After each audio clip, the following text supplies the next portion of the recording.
Well, hello, my beautiful coffee beans. I'm Bullhorn Betty, and we're covering the case of Nancy Guthrie and Lynette Hooker. Bullhorn Betty rocks. Well, good morning, my beautiful coffee beans. Come on in. Coffee steaming, files on the table. We clocking early, hunt what's unstable. Bullhorn Betty on the curb, voice raised. Flip-flop queen with the homemade phrase. Notebook thick, got the screenshots flagged. Names in red ink, every rumor, every tag. Late night live stream, screen glow on her face. Truth in her throat, got a lawman's pace. She don't blink when the threats roll through. Come see me, she says, if you think that's cute. Bullhorn Betty in the coffee club. We hunt bad guys till the sun comes up. From the front porch steps to the courthouse rug. We fighting for the ones that they gave up. Bullhorn Betty in the coffee club. Sip that truth from a styrofoam cup. From the quiet streets to the madhouse buzz. We ain't letting go till we get that justice.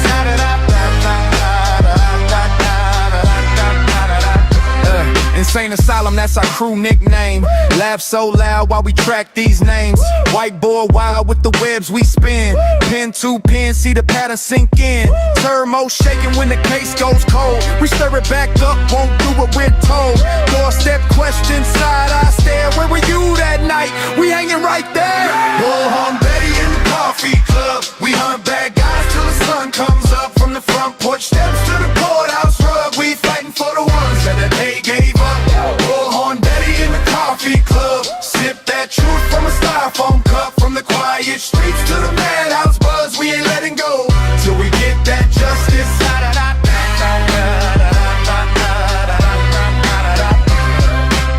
This for the faces on the milk cart labels. This for the families praying at tables. This for the names that the news won't say. We say them out loud every single day. Every day. If you're running in the dark, better feel that fear. Betty got a bullhorn right in your ear. Coffee club crazy, but we think so clear. One small town, whole world gonna hear. Hey! Bullhorn Betty in the coffee club. We hunt bad guys till the sun comes up. From the front porch steps to the courthouse rug. We fighting for the ones that the day gave up. Bullhorn Betty in the coffee club. Sip that truth from a styrofoam cup. From the quiet streets to the madhouse buzz. We ain't letting go till we take red trust.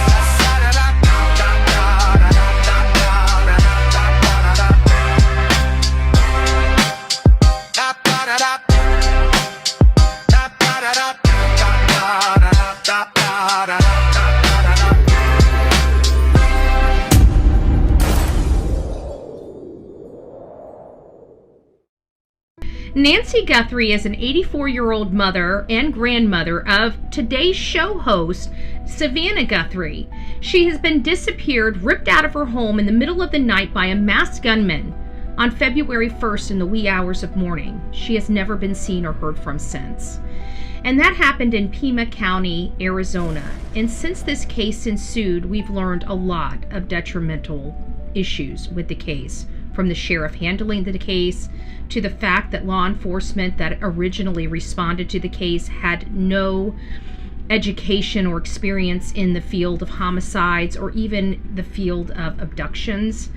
And then, of course, the family came under heavy scrutiny, and they have ultimately been cleared, whether we like it, agree with it or not. We do not have the file that law enforcement does have.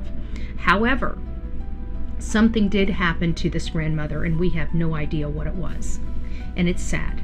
And so we are fighting tooth and nail to find out what happened to Miss Nancy Guthrie, hold law enforcement accountable, and find the people that did this to her so they can go away for a very long time. If you have any information, please reach out to your local law enforcement related to Nancy Guthrie. She does need your help. Now we're going to fast forward all the way over to the Bahamas, a wonderful, beautiful sight for many.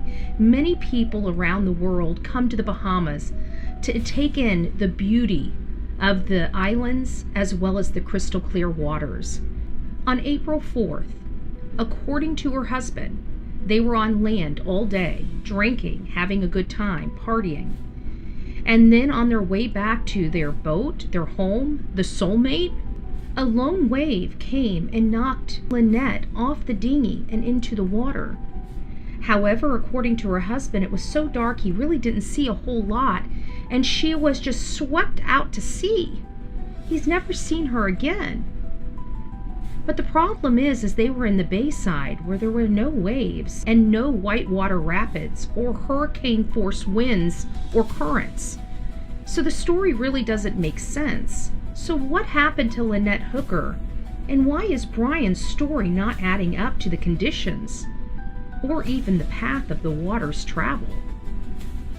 Stay tuned for this episode of the Bullhorn Betty channel, where we dive deep into these cases and try to figure out what in the world happened, inspire others to get involved, and start getting calls to the law enforcement with good information and intel. That is our purpose here as we advocate for these two women to find out what happened, to bring them home, and to put their assailants behind bars. Welcome to the Bullhorn Betty channel. I'm Bullhorn Betty, and today, April 28th, is the day we dive in. God bless.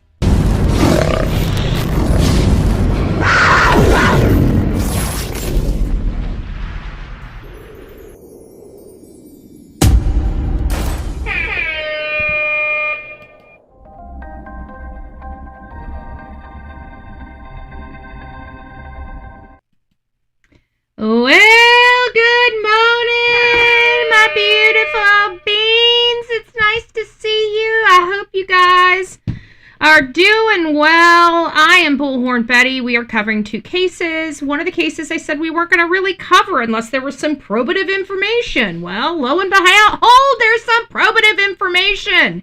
It is nice to see you. Melanie, Alicia, have a great day at work, love. I hope you are doing well. Rue, the real me too, up in the chat. Phil from across the pond, it's nice to see you. Garden Eyes, good morning. Good morning. It caught me by surprise because I was going to say green eyes and it says garden eyes. Nice, nice. Sonia, it's nice to see you. True crime junkie, Downey Lynn. I don't know what happened, but it looked like the real me too got a little jiggy with it. A little jiggy with the block button. So you got booted and then you came back. She had to have been half asleep. I looked, I'm like, nothing Downey would say would make, the real me too. So I know it had to have been a little glitch of the old thumb. Anyways, it's nice to see you. Welcome back. Lady for Justice, it's nice to see you. Our beautiful Melanie up in the chat. It's nice to see you. She says, good morning to everyone. Groovy Gal. Dixie's up in the house. It's nice to see you. Some old friends. Unicorn, good morning. Robert, it's nice to see you. YouTuber is here. Dan is too. It's nice to see you. The real me too. I think I said hi to you already, but just in case I didn't. And there's where Downey goes down. Hidden by the real me too. Unhidden by the real me too. Welcome back. As she tells us, it is clear in 47 in Iowa. It is nice to see you. I'm glad you guys can have that 47-degree weather. It's not quite that hot in Florida, but it will be. I saw we have somebody here from Venice. You are in my backyard. I am Manatee County, so hola, señora. It's nice to see you. Good morning. Good morning. Melanie, it's nice to see you. Lisa Ann, hot damn, Peggy, Leslie, all up in the chat this morning. Bombastic, good morning, good morning. Oma, Veronica, it's nice to see you. Libby, good morning. Good morning, Gannon. I know it's probably not safe for me to say where I'm located, but that's okay. We got the police. Cindy's up in the chat. It's nice to see you. Good morning. Better watch your P's and the Q's. Catherine, it's nice to see you. That's the one from Venice. It's nice to see you. I'm from Manatee County. I'm just right across. Actually, I'm very close to the airport. So if you know where the airport, you know where I'm at. Lisa, Boo, Phil, Kenneth, good morning. It's nice to see you. Carol, good morning. Terry, hello, hola. Jennifer, it's nice to see you. Crystal Pistol, Touche, I don't know why. I butcher the name. I have a friend that has this last name, and I butcher the crap out of the name, so I apologize. Purple Mountain, Downey, I said hi to Downey. Veronica, I said hi to you. Who else did I miss? Who else? Oh, thank you. Thank you, Melanie. Melanie always gives us the best little statement. Happy Tuesday, Betty, Delilah, Mods, and chat. I hope everyone had a good day. Much love to everyone and prayers to whoever may need them. Don't forget to hit that like button for BHB. BHB are the best. We appreciate you. You bring a lot of sunshine. Delilah, go lay down. You're not supposed to be moving. She's not doing well with the pain. She's out of pain medication. So you're going to make sure I see you. Okay. No, don't jump. All right. Delilah is insistent on being... I've babied her too much. That's the problem. I have babied this dog too much, including yesterday when I was supposed to be live. We were supposed to do a long live yesterday, but she was whimpering so much, I decided to lay down with her and love on her and keep her occupied, and I am creating a monster here. Now she literally is just whimpering around. I don't know if she's in pain, but she just wants to be in my lap now. She just wants to touch me. It soothes her for some reason. But she doesn't realize we have to get back to work. She doesn't quite get it yet. Delilah, I know you love mommy, but you're going to have to go to bed, okay? You're going to have to go to bed. Yeah, this is not bed. This is mommy's lap. Okay, mommy's got to do real work. Don't jump, Delilah. You got surgery. Stop. Go to bed. Good gracious. She's getting her energy. She is definitely getting her energy back, and it's really starting to get hard to, because all of her pain meds are gone, and I think the pain meds, like, you know, like kept her suppressed. Well, today's the first day without pain meds, and she's like she's ready to go. Okay, she wants to play. She came and got a toy, threw it on me. I'm like, oh no. Right? She wants to play. She's yelling at me to go outside. Nope. I decided to let her go, you know, just a little bit, and she goes and takes off to the neighbors, like full speed. I'm like, ah! You know? So I figured, you know, what the hey, she's got to stay inside. She's not doing too well. So I don't know if it's pain or she's just getting annoyed that she can't go anywhere and mommy's not letting her out. So I don't know. Sister Karen, it's nice to see you. Good morning. Good morning. Who else do we have? Shits and Giggles. It's nice to see you, love. I hope you're doing well. Super Doodles, y'all. I love that Super Doodles. It's nice to see you. Sandy, it's nice to see you. Mike, good morning. Who else do I have? Sandy, Jennifer, Jeanette, it's nice to see you. Pussy Willow Pendercat, Debbie, good morning. Rebecca, Bookworm, Beach Bum, good morning, guys. I hope you're doing well. McBriggs, I hope you're doing well. Diverse, it's nice to see you, love. I hope you're doing well today. Panda Bear, Rosemary, hey, Rosemary, it's nice to see ya. Barbie's up in the chat. Tammy, Patricia, Jay, good morning, y'all. If I've missed you guys this morning, I certainly, Tammy, and we have another Rachel, Trust the Process. Good morning, guys. Good morning. If I missed you coming in this morning, good morning. I'm Bullhorn Betty. We're going to be covering these two cases today. We've got a little bit, but before we do, we've been covering some other cases just ever so slightly. And one of those is the astronauts, or not the astronauts, but the scientists that just are like, you know, it's a little unnerving that we have some of the brightest minds being plucked off and they're dying from weird, I mean, some of these people are retired. It's like, you know, why them, you know? It just feels like a few of them are, you know, I'd like to know whether they gave any secret stuff, and I feel like maybe some of the ones that are missing were probably more tortured or have maybe more information. Southern Butterfly, it's nice to see you. Danielle, Arizona, it's nice to see you guys. I hope you're doing well. Lori, good morning. So I'm just, you know, sitting here wondering what's going on, and we found out another one agreed to testify and was found dead, burned in a Tesla after vanishing from his Alabama home last year. So, I mean, we're starting to hear a little more about some of these crimes, some of these deaths, and they sound awful. Awful.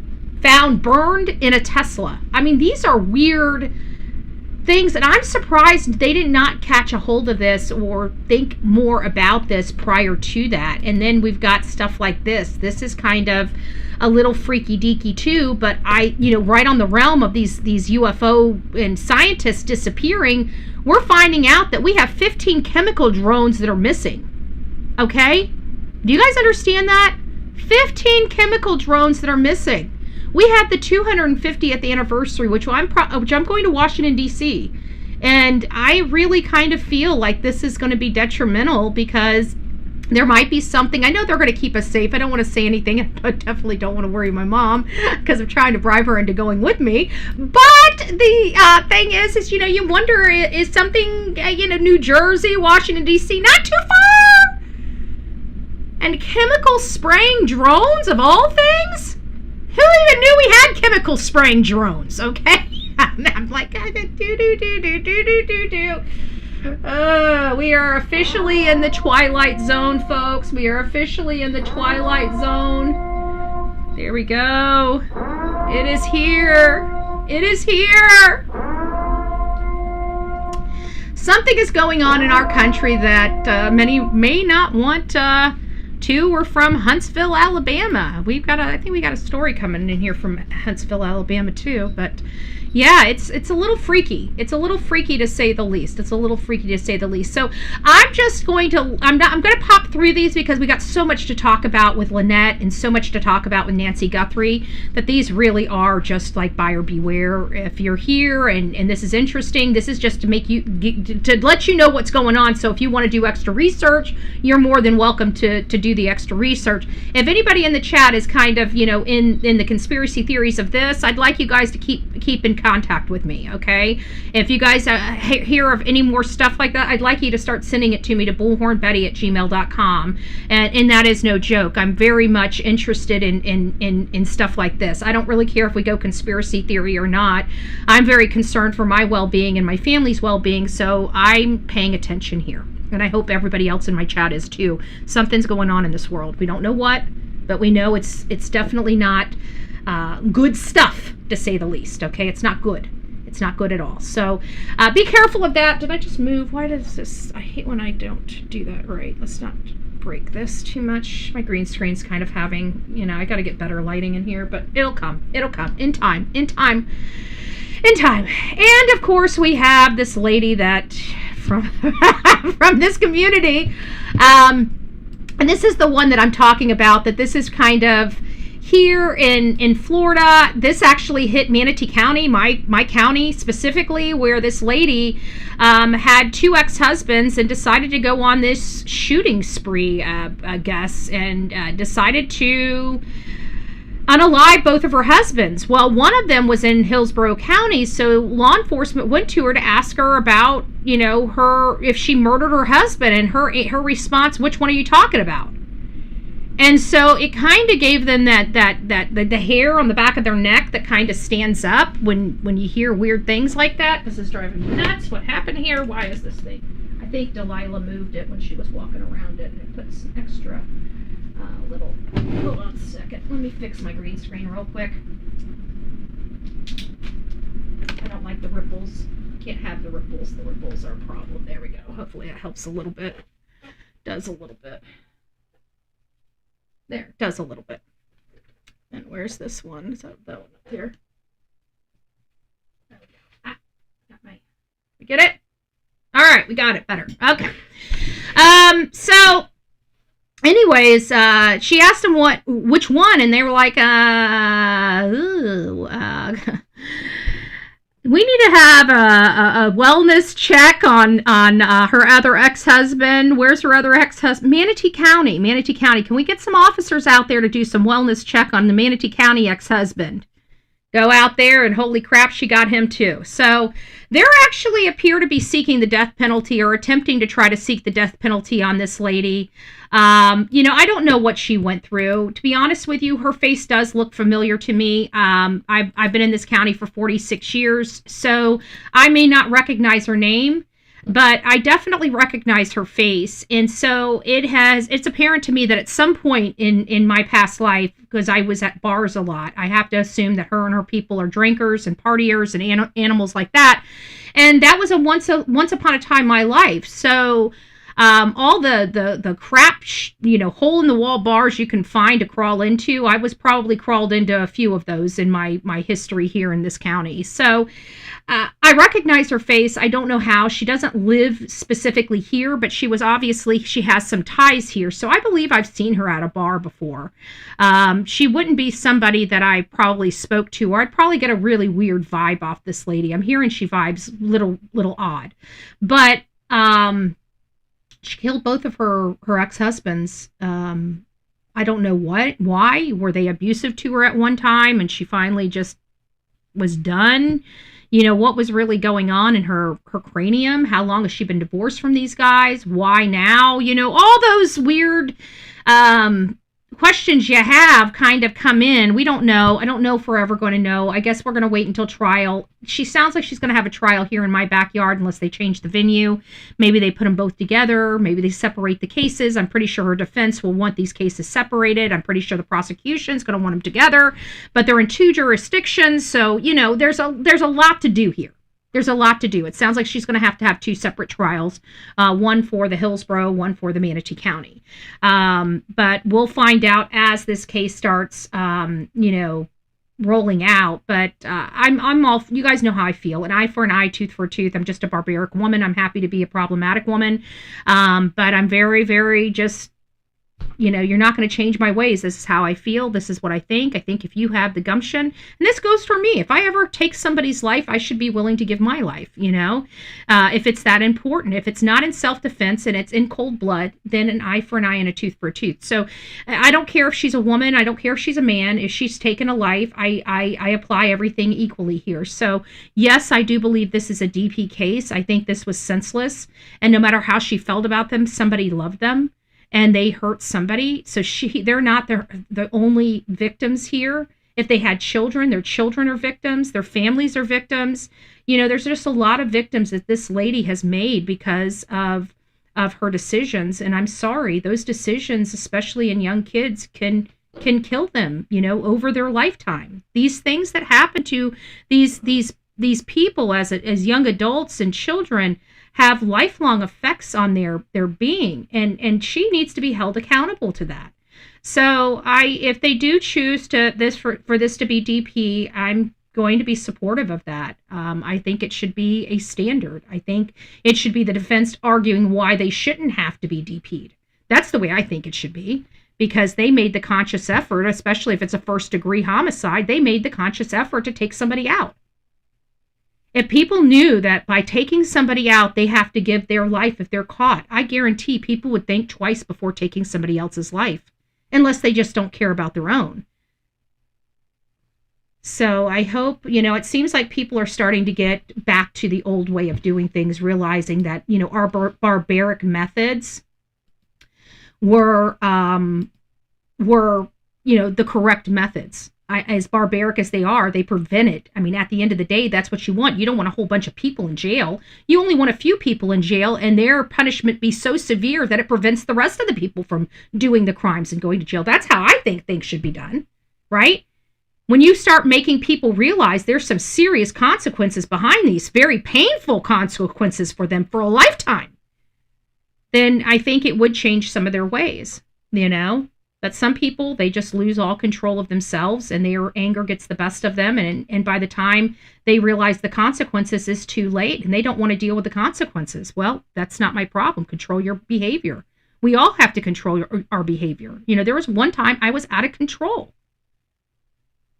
My mom, my dad, my family can attest there was a time in my life when I was utterly out of control. I had no guardrails. I had no control over. If I wanted something, I got it at all cost. I didn't have to earn it. I just took it. There's givers and there's takers in this world, and I was a taker. So there's just a lot that needs to go in, and I hope people start realizing that being brutal, being nasty, and destroying humanity is not the answer to the problems. When you don't like something, go out and get it. Instead of beating somebody else up because you can't have it, Go out and get it. Go out and earn it. Change your life. Be a better person. That's my message. Okay, getting on with this. It looks like we're going to be starting off with Nancy Guthrie right off the rip. We'll dive into Lynette Hooker, but Nancy Guthrie has some really interesting stuff that come up. So we were discussing the case before. If you guys don't know the case of Nancy Guthrie, this is Nancy Guthrie. She's an 84-year-old grandmother. She's the mother to well-known Today Show co-host Savannah Guthrie, and she was ripped out of her bed in the middle of the night by a masked gunman in the wee hours of morning of February 1st, 2026. And since then, nobody has seen her. We finally did get an image of this masked gunman, this assailant, that allegedly took her out of her home, but we don't know if he acted alone or acted with a group. Many people, in my opinion, believe he acted within a group. He acted within a coordinated conspiracy type of effort. Now, we don't know that for a fact, but what we do know is that she hasn't been seen or heard from since. And we did have a lot of ups and downs in this case, from ransom notes that many of us don't believe really are truly ransom notes from the actual person that took her, leading us to believe more there's more to this story than what we know. And that very well may be true.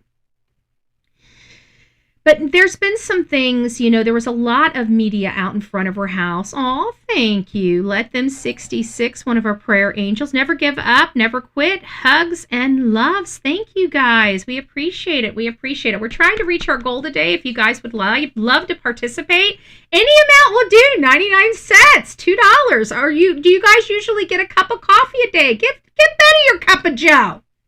I'm going to be as stingy as my crime-fighting dog. Give me my damn coffee money. No, I'm just joking.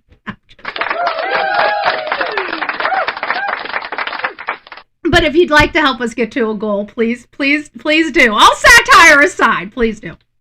We do appreciate it. It's definitely not required by any stretch of the imagination. We love what we do here. We love helping. But occasionally we sometimes need the support of the community. So we do appreciate anything and everything that you guys do for this show. But getting back to this, we also said because of the media circus that we believe, and not just this case, okay? It wasn't because of the media circus that we believe the assailant would go back to the scene of the crime. It has nothing to do with that. It has to do with their nosy. They want to know if they got away with it. Right now, this assailant believes he got away with this, and he did not. He did not. It's just the slow wheels of justice and our, the lack, not the lack thereof. It's more of the slowness of processing the evidence, and that's why it was so critical for Nanos to send this stuff off to the FBI lab and not to that Florida lab. All it did was just add additional 2 months, 60 days. He added 60 days to the evidence and the processing of that evidence. 60 days. That was literally life and death for this lady. Oh, thank you. I appreciate you. Veronica, thank you. We appreciate you.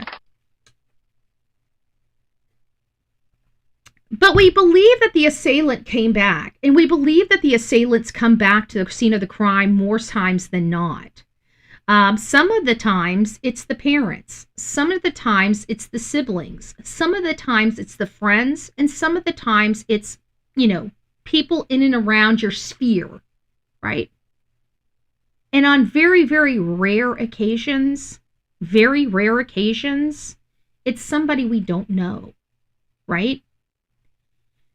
This one doesn't feel like it's somebody we don't know. It feels like at first, we were looking at this and we were analyzing that front, just a little bit of stuff that the FBI gave us. And kudos to everybody that looked at it, because you guys did amazing. We found a potential tattoo. We found a potential hand injury. We found a potential car. We found a potential another person in the shadows over there. We found, this item in a pocket. There was just a lot that little bit we've got. How quickly you guys were able to analyze that and start really talking about some of the stuff we saw. Very, very quickly. This is why they are very reluctant to give anything out to the public, right? Because we analyze the crap out of everything they give us. And we found a lot in that little bit of footage that we've got. And we've been able to, and sometimes it's good and sometimes it's bad because, you can analyze it one way. Sometimes you can analyze it another way. Sometimes your analyzation is wrong. Sometimes you have some factors incorrect.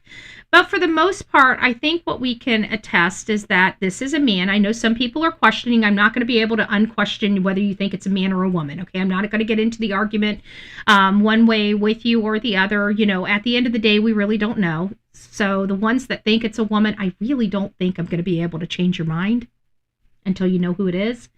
But for me, we're going to be speaking as if this person's a guy, because I truly believe he's got franken beans, okay? Just to let you know, I think I can kind of see a little bit of the nuggets kind of, poking through, paying peekaboo in the back when he's bending over. Trust the process. Every little bit helps. Thank you. We appreciate you. We appreciate you. We appreciate you. Thank you. Thank you. My applause didn't work. Why? I'm going to take this box apart and figure out why are these buttons so damn sticky. They're just sticky. They're not pushing like they're. I don't drop anything on my equipment. I got coffee over here, but I don't even spill my coffee over here. Jinx. That's not jinx it, Betty. Oh, thank you. The real me too, Delilah. Oh, thank you. And I want to say, be Betty. Betty's in the chat right now. Thank you, by the way. Be Betty fans in the chat right now. She sent a gift bag to Delilah, and it was a cute little lamb with a birthday hat, a Frisbee that I can't even get out of the bag because I don't want Lila seeing it. And there was something else in the bag. I got to look in the bag, but I gave her the little soft toy. She loved the toy, but I didn't want to get her too much. And the Frisbee, yes, we're gonna play Frisbee. But it's funny that you got the Frisbee because I got to tell you, I went ahead and got myself a trifold beach chair. I don't like the chairs that they got, and I realized how expensive beach chairs are these days. The lounge, the ones that used to cost us $10, $15, you could pick them up a dime a dozen at any freaking Ace Hardware, Walmart store, Kmart store. Heck, they even had them at Albertsons for $15 or $20, right? The little trifold chairs, they're like aluminum or steel, and they have the little straps on them. Cheap. The crap, they fall apart. They rust out like every few years. You guys know which ones I'm talking about, right? Well, I did get one. I finally got one, but because I was waiting, Home Depot has some blue chairs for $30. Trifold. That's the cheapest I found. The cheapest I've been able to find for trifold beach chairs? $70 and $80. And I'm like, have these people lost their freaking mind? So I do feel like the Frisbee will get some use. It's a long story to that. We'll get some use, right? So going back to Nancy Guthrie, the idea of, thank you, match challenge accepted. Love some coffee club. Love the coffee club. Thank you. Let me heart that real quick and put you back up. Thank you. Hopefully, there we go. It worked for you. Didn't want to work for anybody else. It worked for you. Something from Oven Baby came back because he put your address as return. What was it? And mine as who to send it to. I will wait to see if she needs before I send in any other. Oh, that must be you. Okay, I gotcha. Yeah, I don't know. I haven't gotten anything but that. So we'll see. Now getting back to Miss Nancy Guthrie, there was something that sparked something. Because I have been saying since the beginning of this case, we have to start going back to some of those videos and finding out who was out there. That we truly believe the assailant came back. Even in that little girl case where the UPS driver said he hit her, and obviously he didn't hit her. He snatched her, and they found DNA in places they shouldn't have found DNA. Just said, we'll leave it at that. Anyways, long story short, he went back to the scene of the crime. A lot of people went back to the scene of the crime. Brian Koberger went back to the scene of the crime. You know what I'm saying? So I thought that it would be smart for everybody to really take a gander at looking at all of the people that were going and coming from that area during that time. And there was someone walking a dog. And I tell you what, people have been honing in on him, but this is the kicker. I think he might even be wearing the pants that were seen in the video. So we're going to go over that. I mean, I could be wrong, but we're going to analyze it. And what prompted this, because I had seen that a couple days ago, and I'm like, but I looked at him, and to be honest with you, the first thing that came to my mind is, yep, that could be the guy. It really did come to me just like that. Yep, that could be the guy. Hey, Tamara, what does it say? Fire represents blessings or warning. Follow the drum. Thank you for that. Tammy, I'd say it depends on cause of PTSD. I've seen several TBIs in PTSD, and I'm armed. Obviously never shot anyone. Yeah. Nobody does. I mean, we target practice, hunting and stuff like that. I don't hunt, but when I was younger, I used to hunt, before I, started liking animals, and then once you like animals, it's kind of hard to hunt, and seeing Bambi, after reading Bambi, I got my butt whipped because they were about to hit a deer when I was out there hunting. And something just came over me, so I shot my gun in the air, and I got my butt tanned, and I was sent home. And there were several hunters, and they were not happy with my dad for bringing me. I had done good on it, but just for whatever reason, I didn't want this deer. I wanted this deer to live. This deer lived. The deer lived, at least the best that I knew about. That one did. I don't think any other one did, though, but that one did. But, yeah, we got our butts paddled when we shot our guns in the air, and ran off their game. This is old country, okay? You guys might call it child abuse. We call it rearing. Don't shoot your gun on the air. Yes, I was a young girl with a loaded gun. That's the country, okay? Everybody had one. Everybody did it. It was just a culture thing. So anyways, there was somebody saying something about here. They're doing this news, and this is on like this animal care center out of Pima County. But somebody had brought up, the Nancy Guthrie theory. The suspect left a dog smell on Nancy Guthrie's table. I believe the suspect had an affiliation with that entity. His gloves smelled like dogs. So are they saying that he might be an animal care guy? Or maybe that his dog, this is all a theory. This is not that we've heard from any legitimate source that there was a scent of dog in the house. But, then it comes back to this. This is from somebody that went through the footage. I believe this is from JLR's footage. So I clipped this from JLR's Investigate stream and then made some adjustments to the exposure and black and whites. So it made the whole video black and white. I hope it helps the eyes see it from this.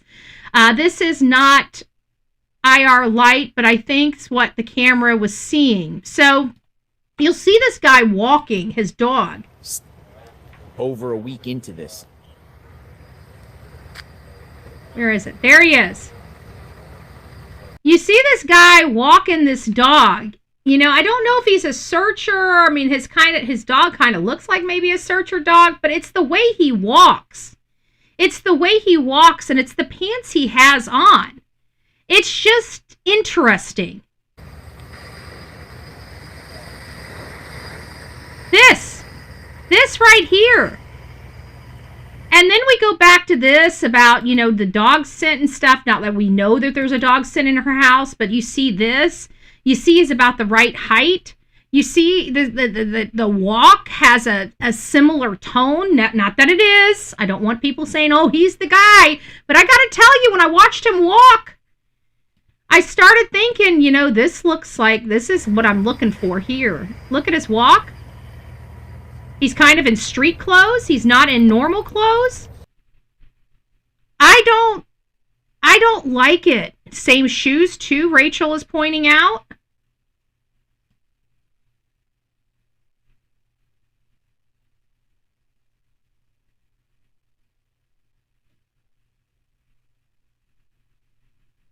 Maybe? I don't know. don't know. But I don't like it. And I believe, is that Jason? Jason who? Jason who? Are you talking about Jason Jensen? I don't think so. I don't think he went out there to this case. He might have. He's in Utah. It wouldn't be that far for him.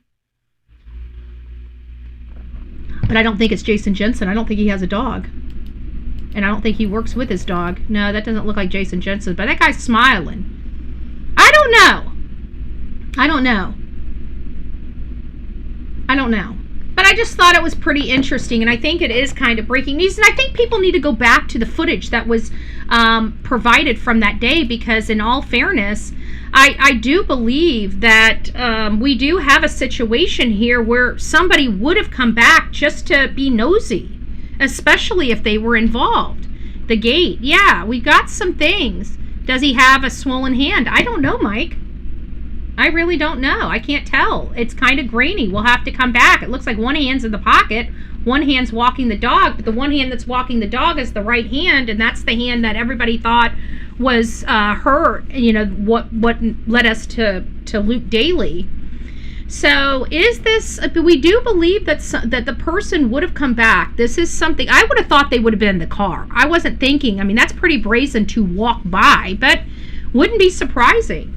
You know, and when was this? I'd like to find out, you know, what day this was seen. If this was on a weekend, then this is probably more close to what we're looking at. Because remember, the assailant came to this area when? It seems like his whole history in this area, at least for casing the joint, has been on the weekends.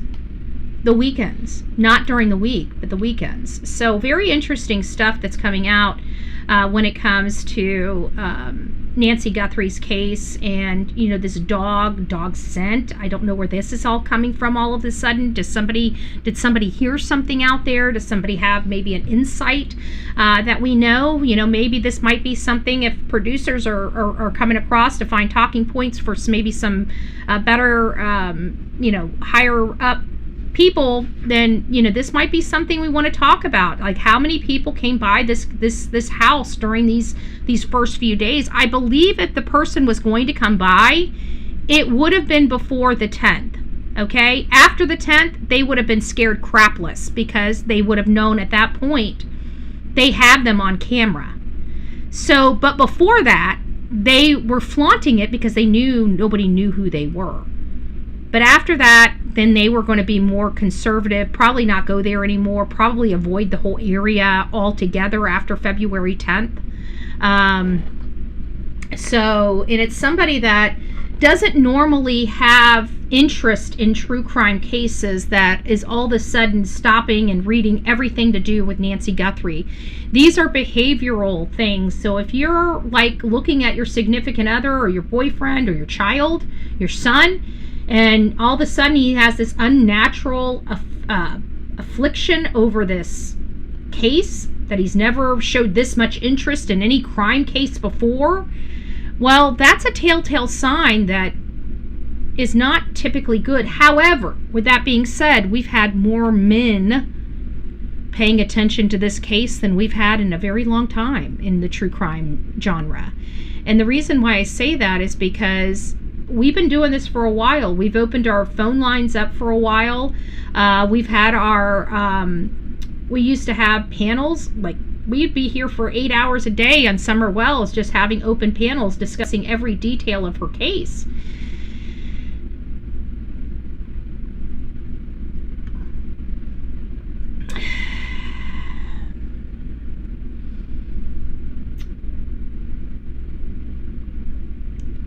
But at the end of the day, I think it is common. It's a common practice for people to come back to the site. I think we have the person that came back to the site. I think that's the nuts and bolts of what I'm trying to say. How were they there? Were they on foot?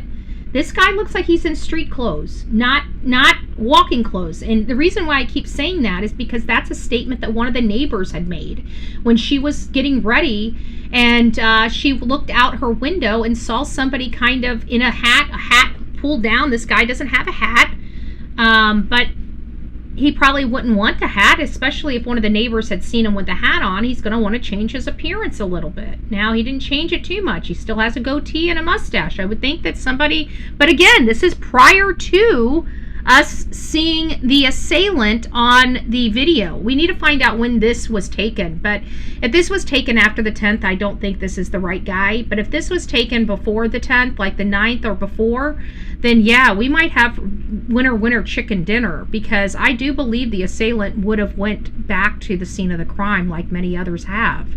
And I think that he would be on camera. Maybe, I don't remember, does anybody remember like when the social media got out there running full time? Was that the third or fourth day out there, or was it, was it sooner than that? When did we have eyes? Does anybody remember when we had eyes specifically on the house full time, like running, like camera just?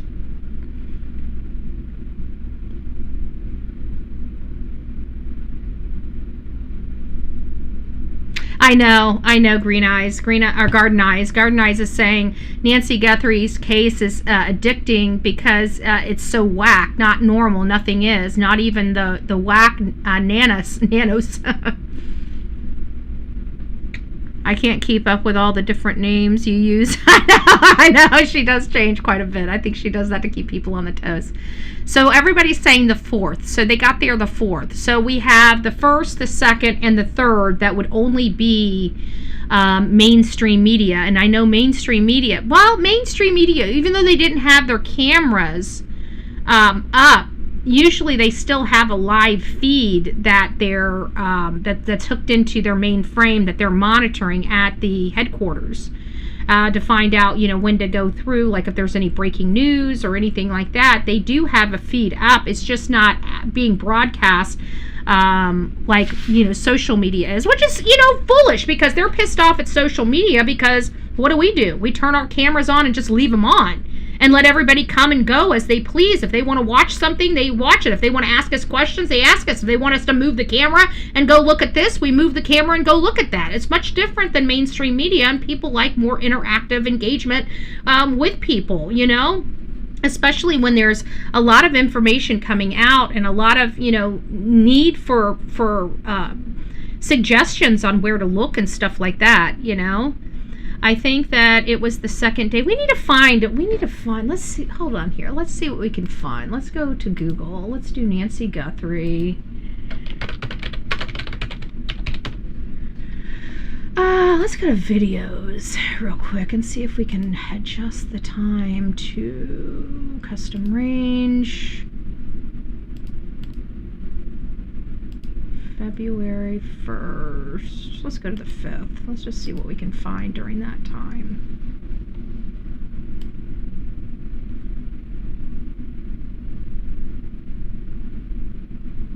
Let's see what this looks like. Might be outside the house. Good morning. Oh, this is the press conference update on Nancy Guthrie. Oh man. Well, I guess we could watch this again. Let's listen to what he. So this was on the 4th. I can't remember if this was the 1st. This is on the 3rd. This is they should have had the first ransom note by this press conference. This appears to be maybe the 2nd press conference, because this guy right here is the FBI agent. So I think this is where he's like, I've never been held accountable. So says February 6th. He also has a backpack on at 7 a.m. Who does? Let me read. Hold on, let me go up here and read some of the conversation here. Because the way Savannah treated a certain person during an interview some years ago, that I'm interested in why Nancy was abducted. Well, we don't believe she had anything to do with President Trump. I'm sorry, that's just too far-fetched for me. But, we're not going to be able to change minds. I don't believe this had anything to do with Savannah. I think if it had anything to do with Savannah, we'd be further along in the case by now. Just my opinion again. We don't know. We don't. Yeah, it was the morning of the 10th, and it has been said that his name is Richard. So they're trying to say this was the 10th. So that was the morning of the 10th. So that was probably before they released the stuff. We have a wax stalker making her work to keep up with me. Oh, yeah, I forgot the neighbor. Second, 857 was out there on the 2nd. Okay. Dolce says 857 was out there on the 2nd. We need to find his live feed and start going through that. That would be the day that I would think that the person would have came back by just to poke around.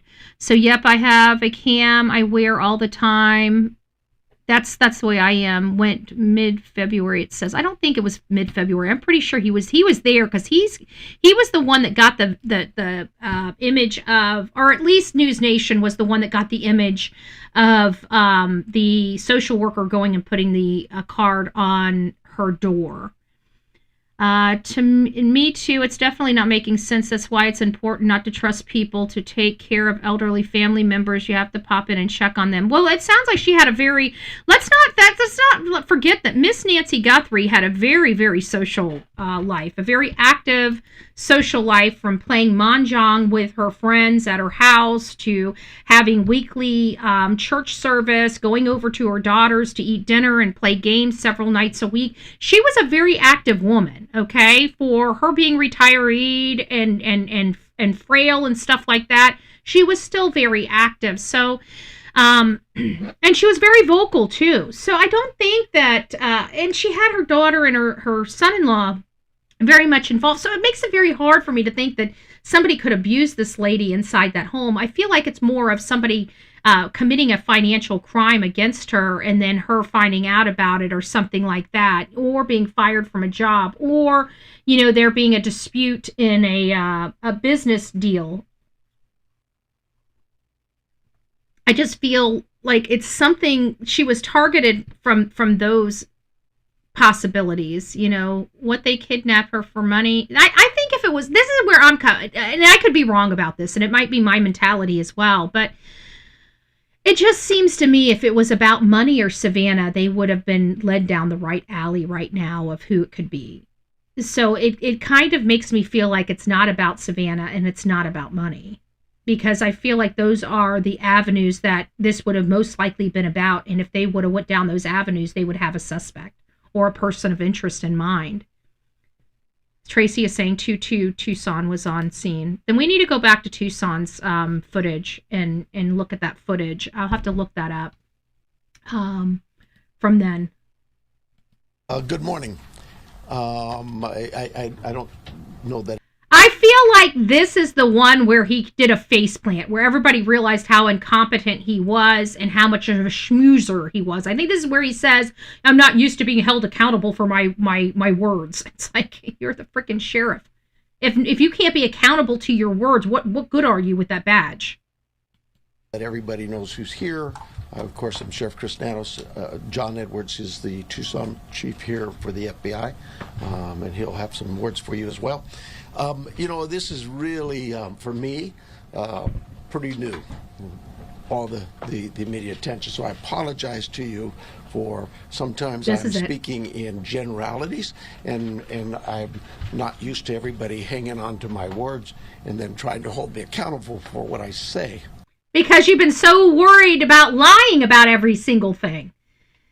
And you've been able to get away with it for 40 years. So that's kind of where we are in the Nancy Guthrie case. I mean, that's it in a nutshell. This Yahoo is running the investigation, and we're just kind of scratching our heads saying, how did this beautiful community do this to themselves? You know, I think it's time for people to really, I think that, I hate getting on political mentality in terms, but in reality, I think the political dynamic has made people lose their common sense in many cases. They're so adamant about just giving it to somebody, right? That they're hate does a lot to people, and I think that it's the biggest manipulation factor in the world. And I think that there are a lot of people that are very well aware of that. And I think that they have a well-oiled machine in instilling hate in people. And I think sometimes when you're running a hate campaign and it kind of grows legs and arms, I think it's, it can cause a lot of problems. But it's a double-edged sword, because people are so hateful and angry at whatever the factor may be that they start blindly following. And I think that this is where a lot of our country has blindly followed. And because of that hate and anger and trying to do everything opposite, it's put people all over this country in pickles and in these boxes that they can't seem to get out of. And I think this is one such box where they've stripped themselves of lights, they've stripped themselves of cameras, they've stripped themselves of basic infrastructure to help prevent crime, that they've put themselves in a situation where they're sitting ducks. And now that there is a missing individual from their community, they're all angry. And I think that in part, some people might be angry at themselves for just falling, just complying with everything because of hate. They hated this person and they're being told, well, if you hate this person, then this is what we need to do. And they just blindly follow. And now we have no cameras. We've got no lighting. We've got barely a freaking sheriff's department to investigate an elderly woman's disappearance. It's scary. It's scary. And I hope that this is a lesson for a lot of people, moving forward. Oh, thank you, Eeyore Blue. That we even when we're angry, even when we feel like something's not right, we still need to not blindly follow. We still need to be thinking of ourselves. We still need to play the tape through, because at the end of the day, we all still want to make sure we're safe, right? And we don't ever want to put ourselves in predicaments that we can't get ourselves out of. And I think there's a lot of people that are realizing the error of their way, but it took an elderly lady losing her life and having this scary case in their community. I'm glad to see that people, are standing up and reclaiming their rights back in this community, because we've been into so many communities like Hawkins County, where Summer Wells case is, and Sumner County, where Sebastian Rogers' case is. And you can clearly see the corruption from the sheriffs, like we can in Pima County here. Yet nobody did anything about it. They've allowed the cases to go cold. They've allowed, and this is the community. Because if they didn't, I can't sit there and say that these people are so stupid they don't know how to vote, right? They're willingly and willfully voting to keep these people in office at the detriment of their society. And that is because they're being manipulated, much like Pima County was manipulated. But it seems like Pima County at least is standing up and trying to reclaim some of their rights back. And I hope that that happens across this country, especially in Summer Wells' case, because I believe as Hawkins County Sheriff Ronnie Lawson is on that case, and he's the sheriff of that community, we're never going to get that case solved, because I believe it has to do with predatory behavior by adults. And clearly he has a palate for predatory behavior, because he sprung his son after his son diddled with kids and had a 20-year sentence. He got his son out in a year. So the child safety in Hawkins County is not their drumbeat. They could care less. They have laws in the state of Tennessee that pander to the predators and don't protect the children. And we come over here to Pima County and we got laws that are in place to protect the criminal, but not the elderly people living in the communities. So we've got a lot of the same behaviors, just different stories and different cases. The difference is Pima County standing up and speaking out. In Tennessee, we can't get them to do shit. Excuse my language, but I've been in Tennessee for 5 years and I can't get the citizens to even pull their heads out of their butts. They are so brainwashed and so conditioned just to get along. And if they don't, the intimidation factor of backwoods stuff, it intimidates them and it paralyzes them. We got no balls or backbones in Tennessee. So kudos to you guys in Arizona. What I'm trying to say is at least you guys got a little bit of balls and a little bit of backbone.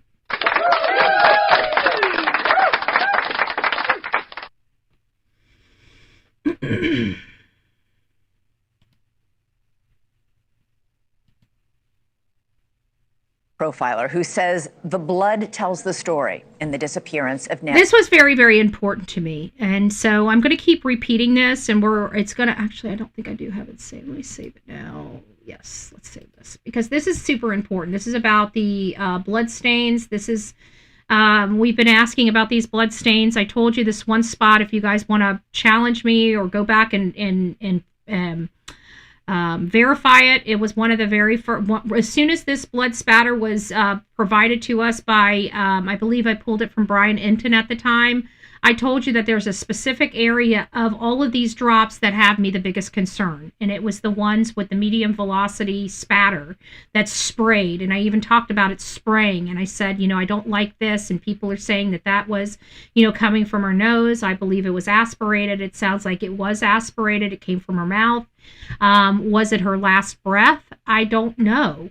But I find it very concerning of how close her body had to be to this spray in order to leave that spatter on the tile outside of her front door. And so this is just in case you guys didn't see it.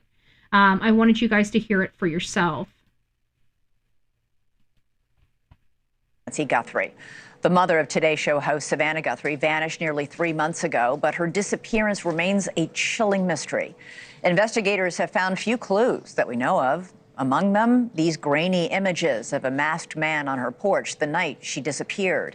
And then, of course, there's the blood spatter on her doorstep, which DNA testing confirmed belonged to the 84-year-old grandmother. But while these clues may seem limited, my next guest says these images provide a treasure trove of information on Guthrie and what happened to her that night.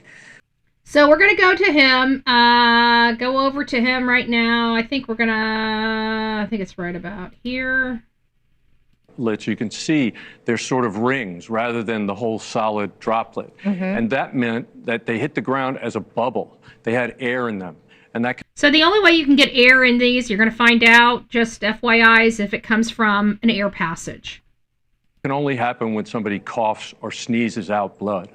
So what does all that tell you? We know this blood is Nancy's. What does that, studying that blood, what does that tell you about what was happening to her at that moment? It tells me that her face was within a foot, probably several inches above the ground, almost directly above that first upper left blood stain. Mm-hmm. So she was leaning. So a foot is about this much off the ground. About that much off the ground. So she was this to this far off the ground when she spewed out this right here. And again, aspiration is the word that they used. It's the word that I used. I thought it was a nosebleed. The round drops could presumably be respectful of a nosebleed. These drops right here, because they're circle, that means they're coming straight up and down. So wherever those drops are, that means that the source of them are directly up and down. When you have things that are oblong, you can tell the pattern of which the person's going or walking. So you can tell based upon here that she was on this side of this when she did it, because it's spraying this way. So in order for you to get the spray angle to go this way, the force has to be behind it. If it was going this way, then she would be over here, and we would have more disturbance in the blood, in my opinion. So a few things that we got right when we first analyzed this, we didn't know what we were looking at, but we did identify this as being medium velocity blood spatter when we first saw this image. And I even stated, it seems like to me something violent happened at this moment, or she aspirated. Aspirating, in my opinion, at the time, I believe I said aspirated her final breath.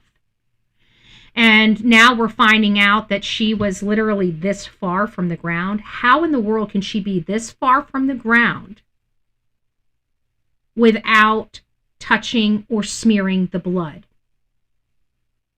And it sounds to me like she was still on something when she left the house. I don't believe she was carried out by this person.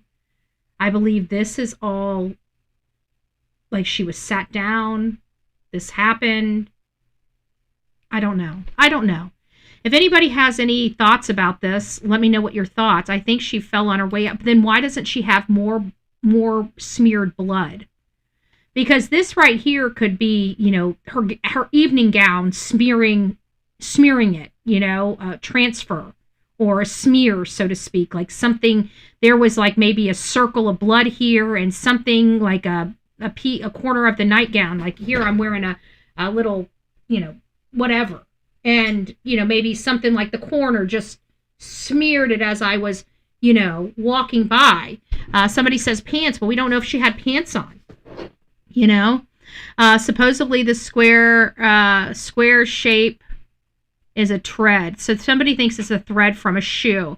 I heard that, but nobody could definitively say, because I've listened to a few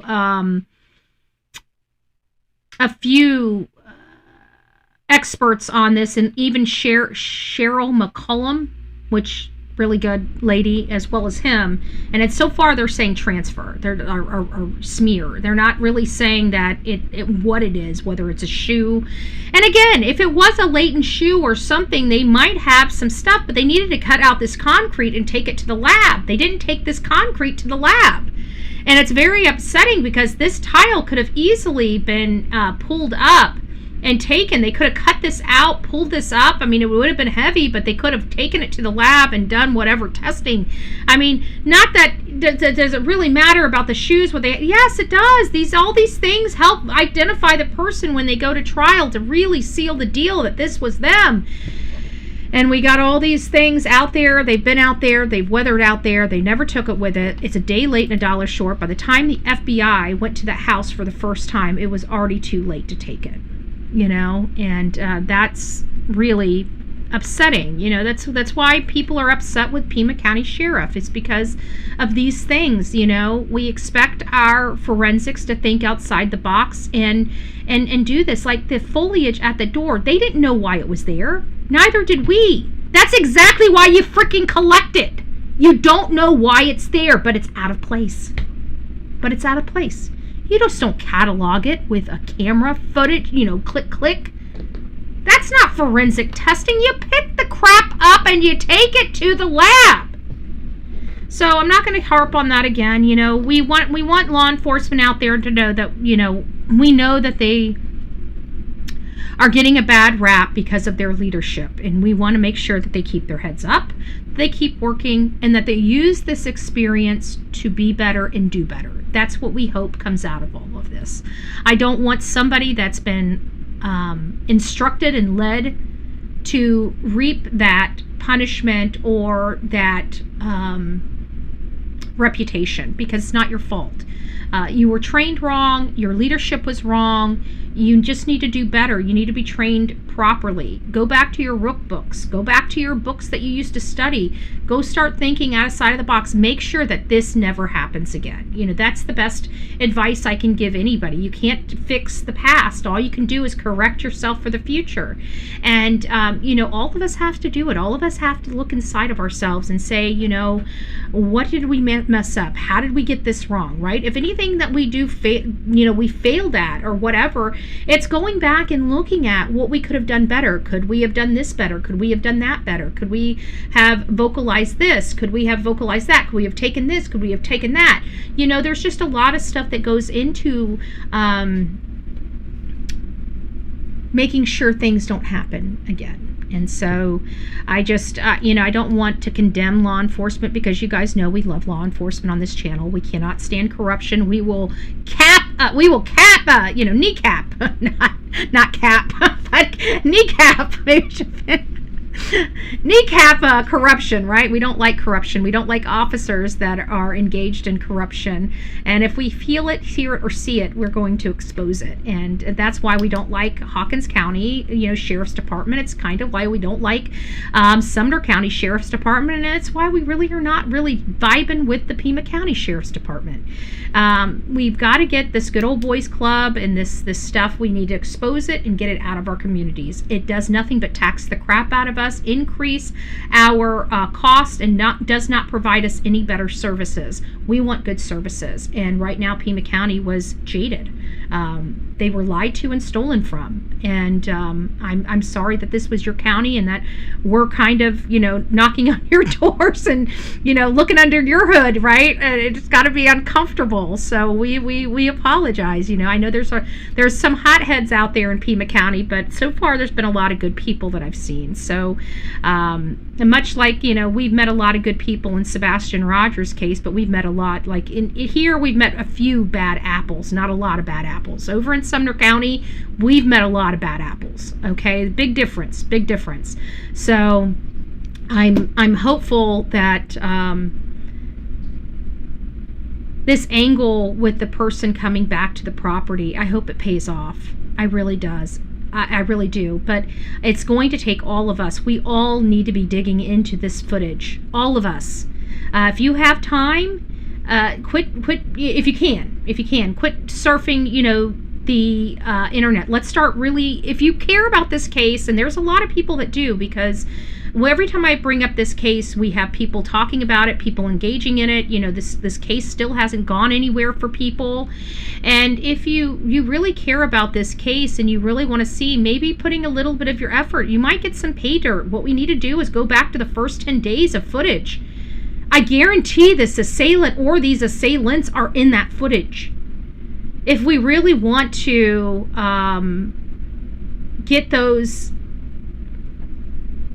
start analyzing it, we need to start analyzing. It's 10 days.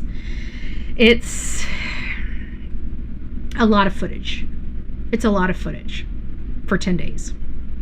But I think if we just do day 1, do day 2, do day 3, I really think in the first 3 or 4 days, the person has been there. Are we seeing the same people circling about several times a day? Where are we? We need to start identifying those things. Do we have it? Does anybody have programs that we can put these images in that AI can kind of go through it and wash them for us and say, this might be something you want to look at, and give us a specific, areas to look for this behavior?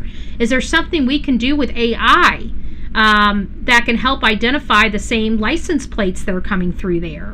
What can we do with these images? I don't know. I'm not an AI expert, but I know there's got to be somebody that comes across the Bullhorn Betty channel that knows how to work AI better than I do. And I know how to do a little bit with it. I'm very thankful for it. But there's got to be somebody that's more heavily involved in AI that has like open source AI instead of the stuff that we ourselves know how to use. That open source AI it has very limited restrictions.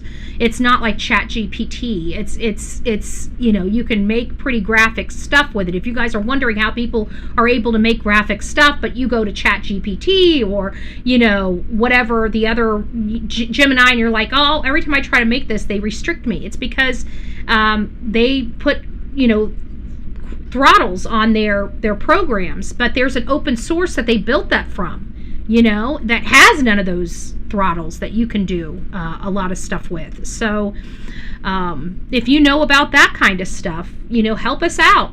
Do us a bone. Start sending that stuff to me. bullhornbetty@gmail.com. bullhornbetty@gmail.com.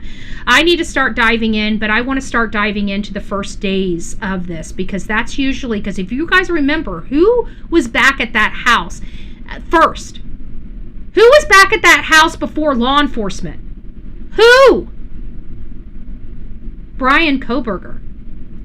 When we're talking about the Idaho 4, who came back to that house before law enforcement was even called? Who? Brian Koberger. Brian Koberger.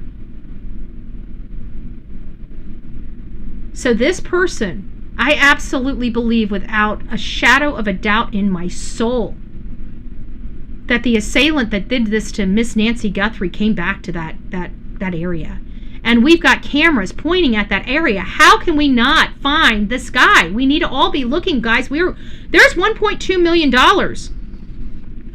I don't know about you, but $1.2 million could change somebody's life. It is not just to the people that live in this area. It's for anybody that can bring the assailant to justice and bring Nancy home. That means you guys have a good chance of getting $1.2 million.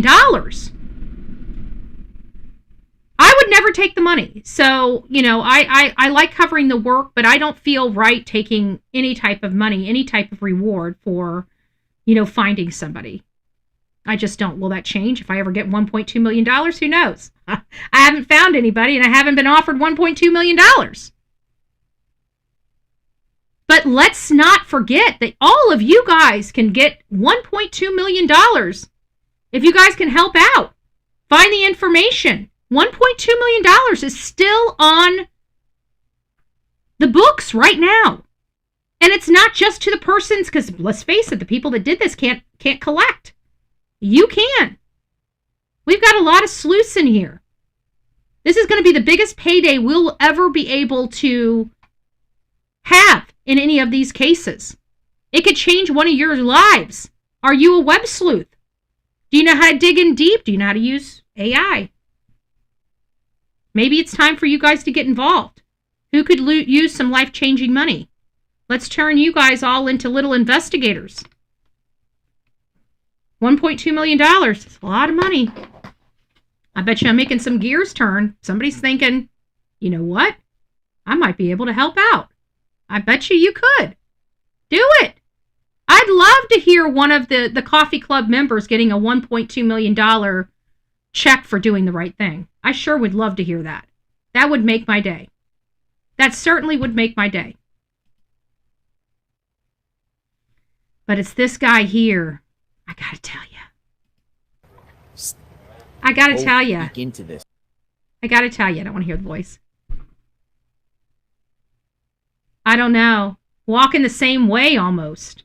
Head down. I don't see any tattoos on his wrist, but there might be. We might need to stop it and look at it. But I truly do believe the assailant was back in this area. I truly do believe it.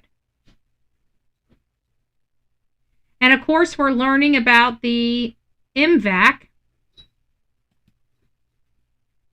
And we believe that this is what collected the hair, and they just didn't realize it until it was processed. And once they realized they had a rootless hair, they needed to send it off to the FBI.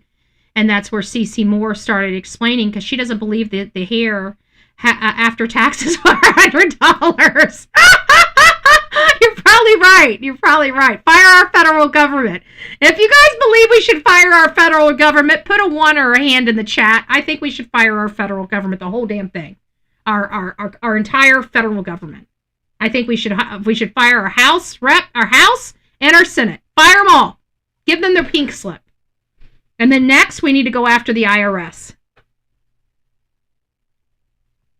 I'm so sick and tired of taxation without representation. We haven't been represented in 3 decades at this point, and we have been robbed blind. I'm done. Okay, I'm done, son. I don't want to hear about my taxes. I don't want to hear about doing taxes. They have every single freaking... they can go find Obama bin Laden in a freaking cave in the middle of nowhere, and you guys have us filing our taxes. Why? To audit us? Just do it ourselves. Send us a bill like they do for our stupid property taxes saying you owe this much money. Why not just do that? Why put us through this whole thing? I mean, our freaking federal government monitors the shit out of every single one of us. Why are we even having to file taxes at this point? They know when my hoo-hoo comes every month for everything that's holy. Okay? So let's knock it off with our federal government not knowing how much each one of us make and where we spend our money. They They gave us credit cards and took our cash away so they could monitor every single swipe. Why are we sitting here racking our brains for hours every single year to do our taxes when they should just be sending us a piece of paper because they've been following us that much? And you know it. They know exactly when we screw up our taxes. Pretty hard. Isn't that funny? How they know immediately when our taxes, like, you send it in, it's like, oh, there's a mistake. It's like, you need to go check and figure out where your mistake is. Well, how the hell do you know that there's a mistake if you're not monitoring every little thing? Hey, Pelosi, you gone? Fire the federal government. Just fire them. Take the IRS with you. We're done with you, bitches.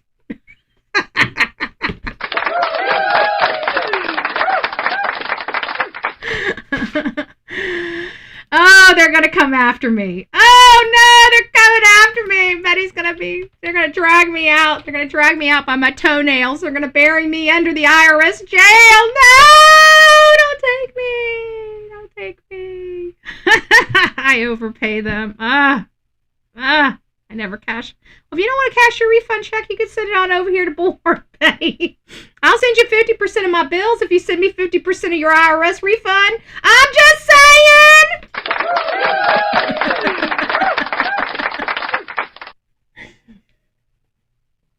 I'm just saying. Oh, come here, baby. Yeah, no, you don't want to be without mommy. Did I get a stain on my pants? Come here. Come here. Oh, there, my baby. Thank you for letting me bring you up instead of jumping in my lap. She wants to be in my lap. I have created an animal over this surgery. It's going to take me another 2 years to unattach her. It took me from her puppy. This is the way she was through her entire puppiness. And I finally broke her.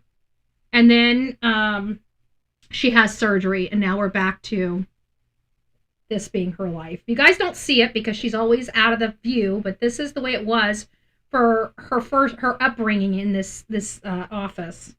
And now, okay, I'm putting you back down. There you go. Get comfy.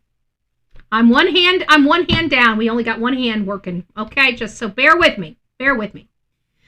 All right, now that we unwound from Nancy Guthrie, which again is a case that I'm not going to be covering unless there is something probative to go over, because I think we're all Nancy Guthrie fatigued. Okay, let's be honest. Nancy Guthrie has been going on. We know her case is kind of defying logic. We know that they screwed up her case immensely at the beginning, and it's been hell trying to get it back on track ever since. Will they get it back on track?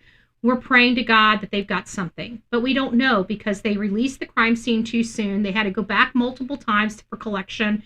Is that collection going to be tossed, because it didn't follow the chain of custody, or is there a way around it? I don't know. I'm not part of Arizona law. I know nothing about Arizona law. I could tell you everything about Arizona law that I do know. I don't like the fact that you have 5 people in your community that can go behind a closed door and work out county business. I don't like that. We're all talking about how our politicians go and make closed-door deals, and you guys got policies that allow them to do that. That, to me, needs to go. Our politicians should not be hiding from the people or making decisions or discussions without us being able to hear exactly what they're saying. They work for us. So I don't like that. Then I find out that their county commission or their supervisors can literally make laws or ordinances that can throw people in jail for misdemeanors. That is a lot of power to give 5 people. I have never in my life, nor would I ever support anybody being able to to bypass their legislature to lock me up. There is no flipping way I would ever allow that to happen. And you guys give 5 people in your community carte blanche to make up an ordinance today and arrest you tomorrow. If that's not tyranny, I don't know what is. There is no way in hell that is okay for me. And you guys do that in Arizona and have been doing that in Arizona for God knows how long. Today's your wake-up call. Now we're going to venture all the way over to the Bahamas. Now, this is a place that many would love to see, that many would love to go. I've never been. It is from what we hear, it is one of the most beautiful places that people can go. Beautiful emerald water. Beautiful white beaches, brown beaches in some cases. Beautiful beaches. A lot of islands to explore, waters to enjoy, boating to be had. And these people decided to sell everything that they had in 2023, fix their dream sailboat known as the Soulmate, and embark on this worldly boat living travel. Within 3 years, one of the people are gone and gone forever, and the other one is under a cloud of suspicion, wondering, did he kill his wife? This is the case of Lynette and Brian Hooker. Lynette allegedly went off of her dinghy in these rough waters. However, everybody in the area could not support or corroborate this rough surf that they were in. It just didn't seem to exist. Every video that Ashley Banfield provided to the world seemed to contradict Brian Hooker's story little by slow. And now we have a 55-year-old mom that's never even got to have grandchildren or help or, set her daughter off to marriage or, be there for her wedding and stuff like that. Life changes. Major life changes. She's not there for those and never will be because something happened to her out there on the water. And what Brian is saying just could not be true. The water was so shallow, this lady could have stood up and walked. She didn't have to lose her life. So based on everything that we know, they didn't leave at 7:30. They left shortly after 7. That means they had plenty of time to get back to the Soulmate. Lynette's powder pink watch, her stopwatch, her Apple Watch, that was on her. However, it was broken and aboard the Soulmate. How does the Soulmate have her watch that she was seen in earlier that day if she never made it back to the Soulmate? These are questions that we all have. And then, of course, her daughter is still coming out and still speaking out for her mother. So we're going to kind of dive into those conversations now. Oh, I guess we're going to get right here. For having me. I've got so many questions for you, but I'll just start at the beginning. When did you learn your mom was missing? How did you find that out? Brian texted me saying, call me at around 8:30 at night. My grandma called me prior to that, but I was napping, so I didn't pick up. But then he said, call me. I said, 2 of my family members need me to call them. Something is happening. So I answered, and I put it on speakerphone, and Steve was right next to me. And he heard the whole thing too. And Brian just said, hey, your mom fell overboard. I threw her a life preserver, but I don't know if she got it. She's been missing since last night around 7:30. And Steve immediately stood up and was like, something is off. Something is sketchy from that phone call. And I was still in shock. I was just sitting there like, what? How do you lose my mom? Carly, you stated just then that Brian Hooker, your mom's husband, it's your stepfather, right? Yep. You stated he said he threw her a life preserver. Yeah, and it's not even a life preserver. It's something that you kneel on or sit on. That's like for gardening, something you kneel on, and it doesn't keep a 150-pound person afloat. So it's not technically a life preserver. No, it doesn't. Yeah. And that's why when you said, he said he threw her a life preserver, because to my memory, and I don't have any notes about it. Now, this is where I come in and say she had a blue one she was sitting on. Why would he throw her a green one when her blue one went in the water with her? It would have had to. There's no way I could see it happening any other way. In front of me, he said he threw her a seat cushion, but he told you he threw her a life preserver? Yeah. And look, I've dived all over the world. Before I had the twins, I gave it up because I thought it was too dangerous. But you're right. I knew it. A seat cushion can be that thick. That is not going to hold anybody. I knew it.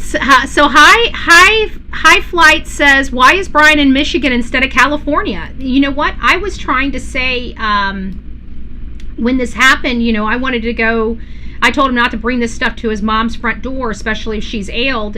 She has ailments and, on not doing too well. And I said, and everybody's like, you should go. And I said, where is it? And they're like, San Bernardino, California. I said, are you sure?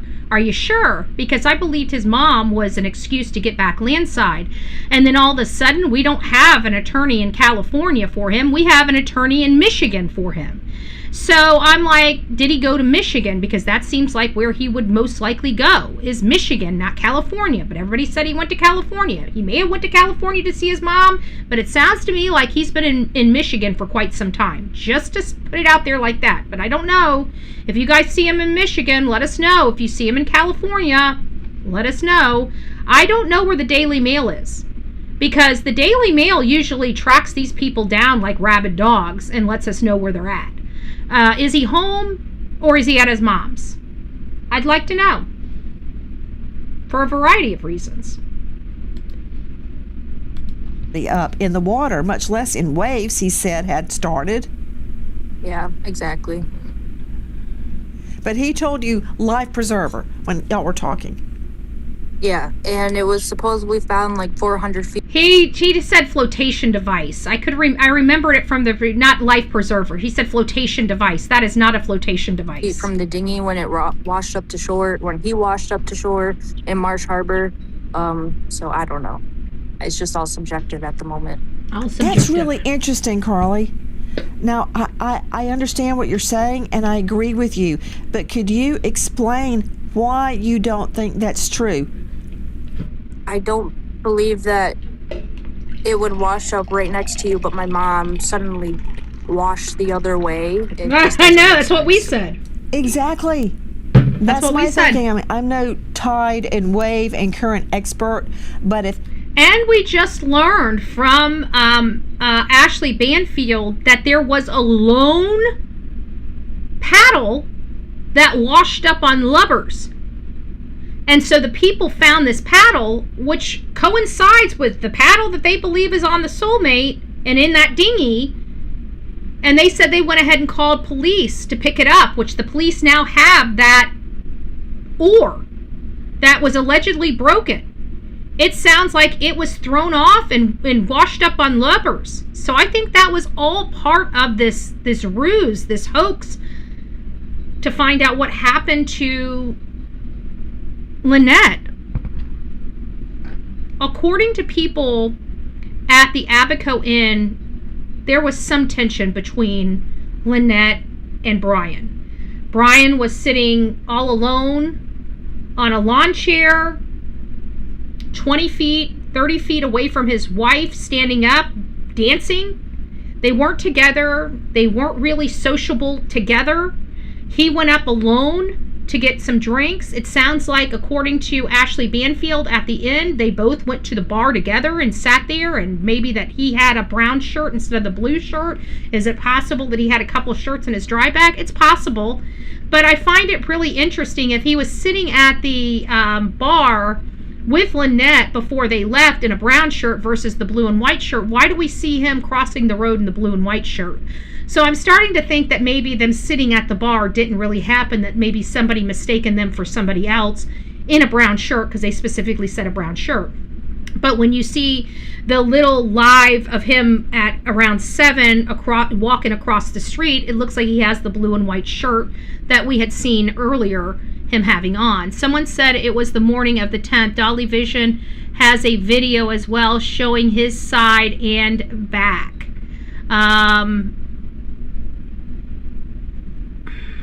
You'll have to send that to me, Heidi.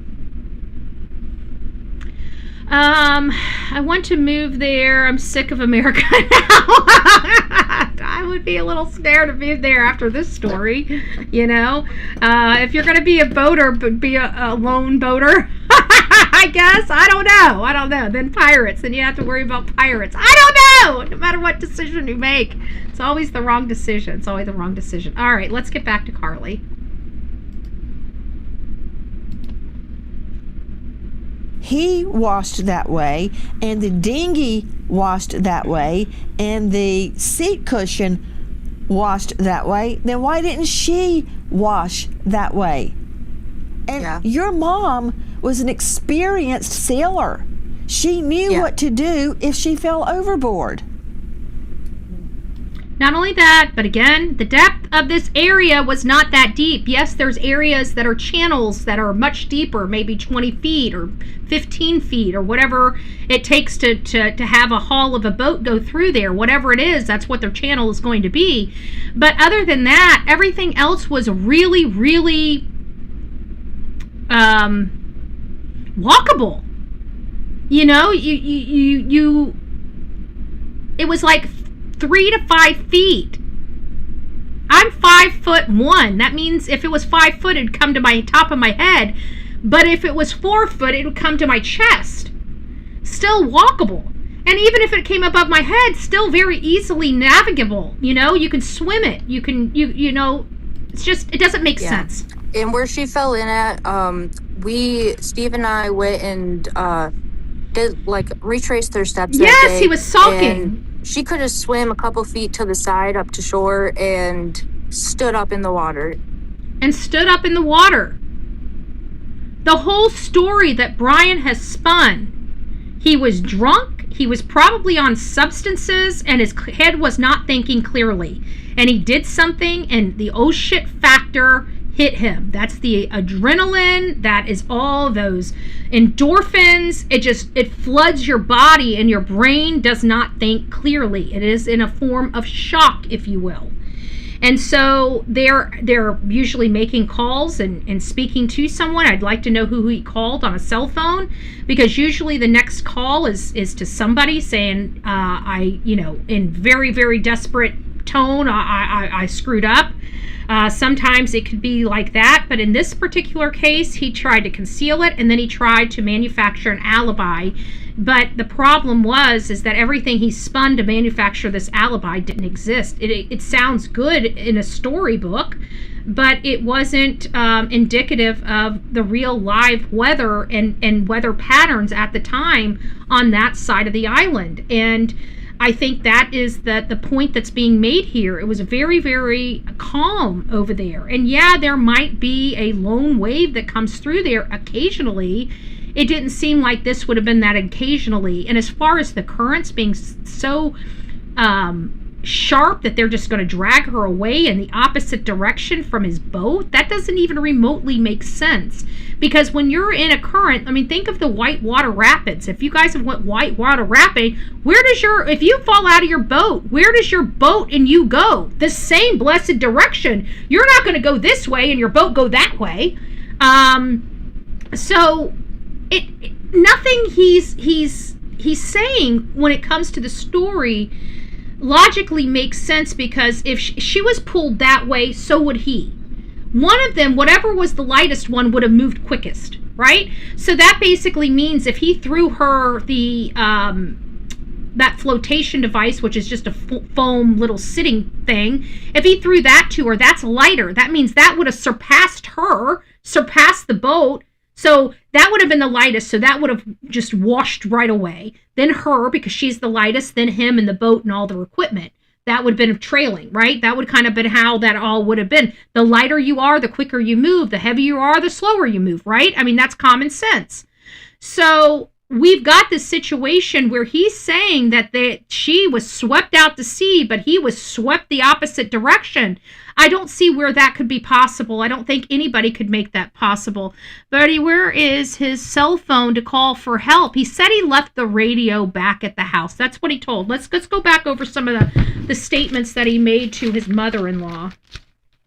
So this is what he told Darlene Hamlet, which is Lynette's mother, so his mother-in-law. She told him when he called her, she said, I need more details. And he said they were drinking all day, they had been on land all day, and that everything that could go wrong went wrong. I didn't have a radio, an oar broke. He said he didn't see where she was. Then the Darlene says that they have an unsinkable dinghy and that her daughter is an excellent athlete and swimmer. He's a Marine and a scuba diver, and there's no reason for either one of them to drown. So that was what was said. So where's their cell phone? It doesn't sound like they had cell phone, or they did had a cell phone out with them that day. It sounds like they have radios with them to get help if they need it. Their cell phones are probably on their boat. But it sounds like they had a radio to communicate for help or whatever they needed. That's just my opinion. So I don't know about the cell phone, but it sounds like they do have a cell phone, but everything is left on the boat. It was really shallow. It's like a giant sandbar in between the islands. So I'm just wondering, why was she swimming away from the dinghy, and why didn't she try to get back on it? Why did she grab the key on her way out? It doesn't make any sense. Now, see, that's another thing we've been talking about. And I'm so glad you brought it up, Carly. So let's just go with your stepfather's story, Brian Hooker's story, that she, quote, bounced off the dinghy. I still don't know how she bounced off, but I'll get to that. You're saying if she fell in the spot where he described, hey, let's see that control room, let's see that map that he sent. Instead of being out looking for Lynette, he was on the phone gabbing with friends for hours on end, putting his story out there and sending maps. I mean, if my child or husband fell overboard, I would not be on a conference call on speaker with my friends trying to get my story out. I'd be looking. There's where they were anchored you're at. You're hearing Carly Aylesworth. This is Lynette's daughter, her only biological daughter, and she's speaking there. Look, Carly's saying that where her mom allegedly fell off the dinghy, she only would have to swim a few feet and stand up on a sandbar. Fell a few feet. Okay, so here you go. Now, I'm not sure what this is. It says Lynette fell in at the red line, the end of the red line. So this is where they're saying that she fell in, right? Is that what they're saying? She fell in at the end of the red line. So right here. That's what I'm hearing. Because there's only two red lines, here and here. Here's Aunt Pat's Bay, which is where they allegedly are or were parked. The boat was parked. I think this is their sailboat right there. So why would she be lost here? The anchor dinghy, drift and paddled 4 miles this way. So I'm not sure what these labels are for, but they're saying Lynette fell off at the end of the red line. I don't know if they're talking about this red line or this red line, but either way, we got several different red lines, and I think he was trying to say, oh, she must have been taken out to sea. So I'm thinking it's this one here, but I don't know. This is what we're seeing. And I heard that their boat was at Aunt Pat's Bay, which is right here. So why are they so far away from their boat in the opposite direction? Here's Lubbers. I don't know. That's all she had to do. Is that what you're saying, Carly? Yep, pretty much. And they found 2 life jackets in the dinghy when he washed up to shore. So why he didn't put one on and then jump in to go give her the other one doesn't make sense to me either. I will tell you, Mike, when you're out on the boats, when you're living this life, everybody drinks. Again, like I said, my aunt and uncle lived this very lifestyle. They did exactly what the Hookers did. They sold everything they owned in Sarasota. They went out, they bought themselves a sailboat, they went to St. Thomas, St. Martin, they went to all these islands, just enjoying their retirement, doing this bucket list item of sailing the world on their sailboat. And my uncle being a Navy of 20, almost 30 years, he was the captain, and they were always safe. And if I remember correctly, my aunt had informed me that there was a lot of alcohol that flows. This is the Caribbean. Okay, everybody's drinking.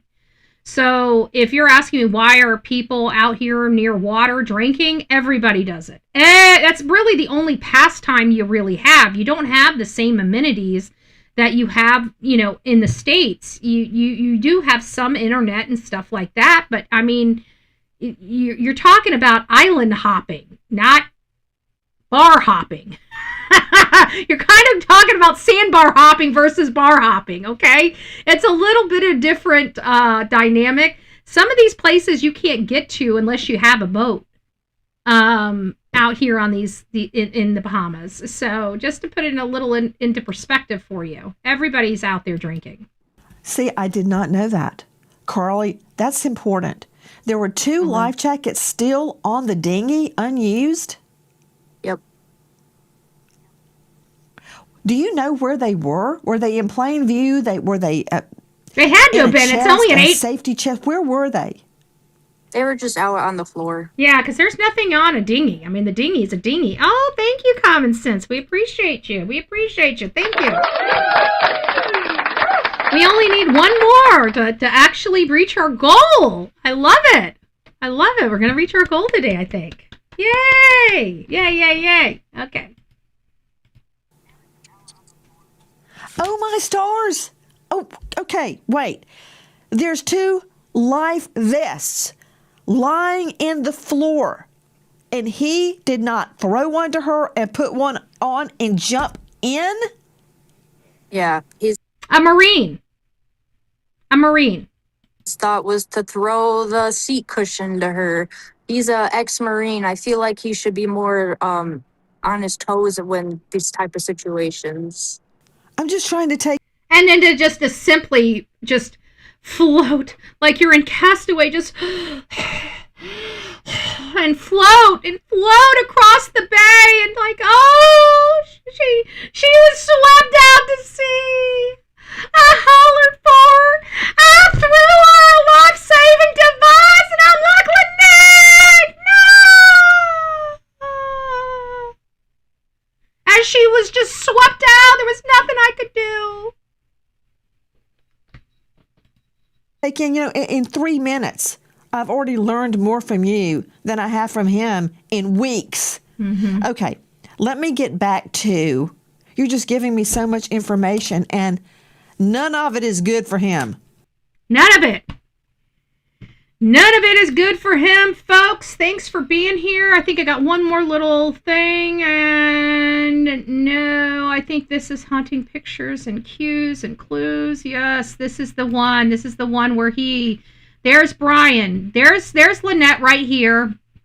Here's Brian right here. Look how far away they are from each other. She's taking a selfie. She's over here dancing by herself. He's over here sulking and drinking. Oh, you did it, Gold. The goal is complete. Thank you, ER. We reached our goal. Thank you, guys. Thank you. We appreciate you. She said her mom could walk along the bottom. Why would he need to jump in? Well, I think it's because they're just showing how many issues are wrong with his story. Yes, she could walk, but he could have also jumped in. Why did he throw her this thing and deem it the flotation device, but not really throw her a flotation device? I think it's kind of one of those where they're just showing you all of the issues with the story. Like, he could have put the life jacket on and jumped in the water to go save her if she was being swept out to sea, like he said. I think it's just a lot of I think it's just showing you all the ways this story doesn't make sense and how many other multitude of scenarios could have happened. I think really is the point to it. But, again, why would you're exactly right. Why would he need to jump in if she could have just stood up? But I think we're all kind of in the same, boat, in my opinion, that the story's horse shit. Okay? I don't believe the story. I actually, let's find out. We got 261 people in chat right now. Let's go ahead and see with this, people, do you believe, we do this all the time, so let me just, do you believe Brian's story? Let's see how many people believe Brian's story. Yes, no, maybe so. Start poll. Let's see what we got. We got 261 people that I can see in our chat. Drop anchor and F and go. Yeah, exactly. Nobody believes it. So we got 261 people, it looks like, concurrent in chat right now. If you guys could go out and just hit your answer on the poll, I'd greatly appreciate it. It's a very simple poll. Do you believe Brian's story? Some of you guys are going to probably believe it, but some of you guys are not. I didn't give you guys, if you don't know and you don't want to say yay or nay, then just don't answer. Don't guess if you don't feel comfortable, but I want the people that believe, that either believe a story or don't believe their story to poll. It's just a simple poll for our channel, just to find out, who in our chat believes the story. I don't believe it, but you can tell, I think this image here is the perfect image to say, okay, there was already issues going on during this day. Okay? People that are enjoying themselves and enjoying drinking and bar hopping are not going to be this far away. They're going to be like these two people right here, right? They're sitting close together. They're talking to one another. They're drinking. They're looking over the water. They look like they got smiles on their faces. They're just enjoying the atmosphere, the breeze, this taking the Bahamas really, really in, They seem to be enjoying themselves, but you look right past this couple that seem to be, relaxing and enjoying themselves, and you see a man sulking all the way over here, and a woman kind of doing, they don't even look like they go together. If you didn't know these people, you would think that this guy's kind of there by himself and this gal's kind of here by herself. You would never, in this photo here, ever assume that these two people were even together. We've got 42 votes so far. We've got 251 people in our chat. Guys, if you can just go over there, all you got to do is click on it. Just click on it. Just get your clicker and click on an answer. Yes or no. Do you believe him? Hey, Pebbles. It's nice to see you, love. I hope you're doing well today. I don't think I said hi to you this morning. Lisa, it's nice to see you. Good morning. So let me go ahead, and it doesn't seem like anything's changed much. Let me see if I can refresh this. Maybe not. There we go. All right, let's see where, oops, it popped that up. Let's see where we are here. That changed it, not by much. Okay.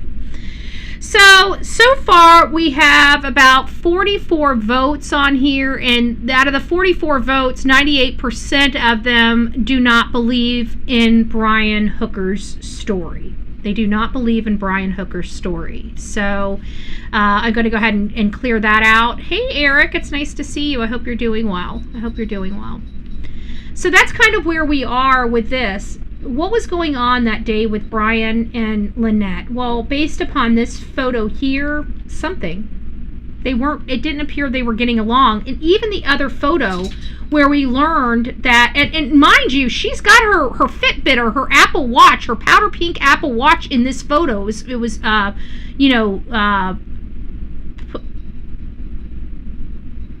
put in, and that's her going out there. Where was the one? We'll go over, there it is. There's a little closer. You can see the Apple Watch right there. This is super important, and the reason why I keep circling back to this Apple Watch is because at first I thought it was found at the bottom of the ocean. The way her daughter explained it, that it was broken, the strap had broke. I thought maybe when she went over, she broke her strap. It was laying right there. They were able to find it through GPS. And that's how they found it. Well, that's what, and everybody's like, no, I think it was on the boat. I'm like, well, why would it be on the boat? And come to find out it was on the boat. And here it is on her wrist earlier that day. So my question is where is this black bathing suit she's wearing? Where is the black fanny pack she was wearing? Where is this teal cover up? And where is this bright blue headdress that she's got on? Because these, and not only that, but she also had a green dry bag. Where's the green dry bag? She had all of these things with her out there. So all of those things were with her. That means all of those things would have been in that dinghy to go back to the soulmate. She wouldn't have left her stuff there. Little Delilah. She just thinks she's just running around. I think the medicine kind of really got her lazy, grogged her out a little bit. But today she doesn't have any medicine, so she's like a freaking bullet. She's like, zing, zing, zing, zing. I'm trying to keep her calm and keep her down. I got nothing to keep her down with. She came in there with a freaking toy and tossed it at me. I'm like, oh no. Oh no. Now she's at the front door barking. So, anyways, guys, that's really all I have today. We are going to be going over this and going over what her daughter says. I think her daughter's pretty much just, she has the same information that she's always had. She's only got limited contact. You can see in her face and in her boyfriend's face, this is very hard for them. Of course, and I get poor Ashley. I'm surprised Ashley hasn't sent me a cease and desist letter saying, can you please quit pausing your camera on my most ugliest faces? And here I do. I go right back and there's Ashley's face all ugly again. I'm sorry, Ashley. I'm sorry. But it's a perfect example of her daughter's face. Her daughter is hurting. Her daughter doesn't know what to do. Her daughter's just trying to keep this story alive until her mom comes home. I think her daughter and her mom they've already accepted the outcome of this. I think they've been waiting for this outcome to be for a while. And they were hoping that this wouldn't be, but they didn't want to ruin their relationship with her. And so they just kept trying their hardest to bring her home. So if you guys are dealing with domestic violence, men or women, if you're in a domestic violence situation, please seek help today. Please leave that situation today. When you go to leave, domestic violence is the most lethal, right? When you finally have had enough, it is the most lethal. So sometimes it's just best to leave everything behind and leave. And sometimes all the stuff, all the material stuff is what kills the people. So sometimes you just have to save your life, not your stuff. So if you're struggling with it, if you don't think nobody ever thinks they're going to be a victim of domestic violence, gravely victim of domestic violence. They always think it'll get better, or they can handle it, or it's not that bad. They keep trying to convince themselves over and over and over and over again until it's too late. But by that time, that's it. Your fight is over. You feel no more pain. You see no more people. We don't want you there. We want you to thrive. We want you to have a happy life. We want you to put the abuse in your rear view, and we want you to see a different side of what life is like without abuse. It's much prettier. It's much nicer. Even in your worst days, they're not near as bad as some of your good days with the abuse. So just a little food for thought. I hope everybody finds their inner voice and their inner beast and leaves whatever violent situation alone. Again, violence is never the answer, but we see it so much on this show. So we try our hardest to make sure that the people that watch this show aren't enduring the violence. But the only people that can help you is you. And that's the name of the game.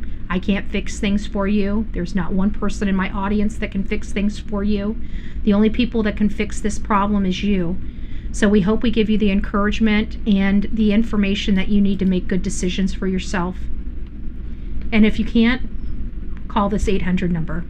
All right, guys, rock it out with your coffee beans out. Don't forget to be fearless. If you see something, say something. An ounce of prevention is worth it. Come here.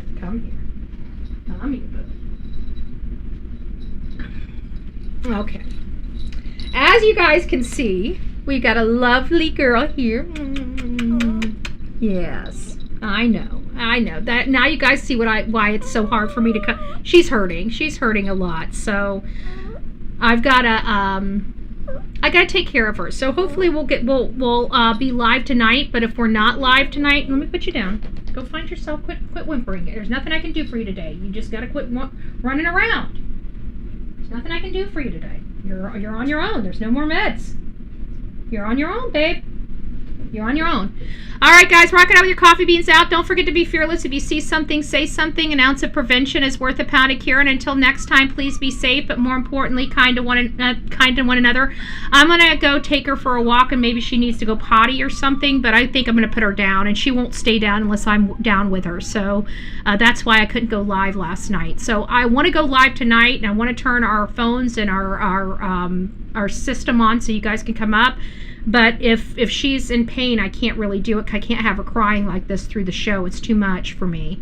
So hopefully you guys support the channel while we're kind of on a down. But she should be better in the next by next week. We should be firing back on all cylinders. So anyways, guys, thanks for everything. We'll see you soon. God bless.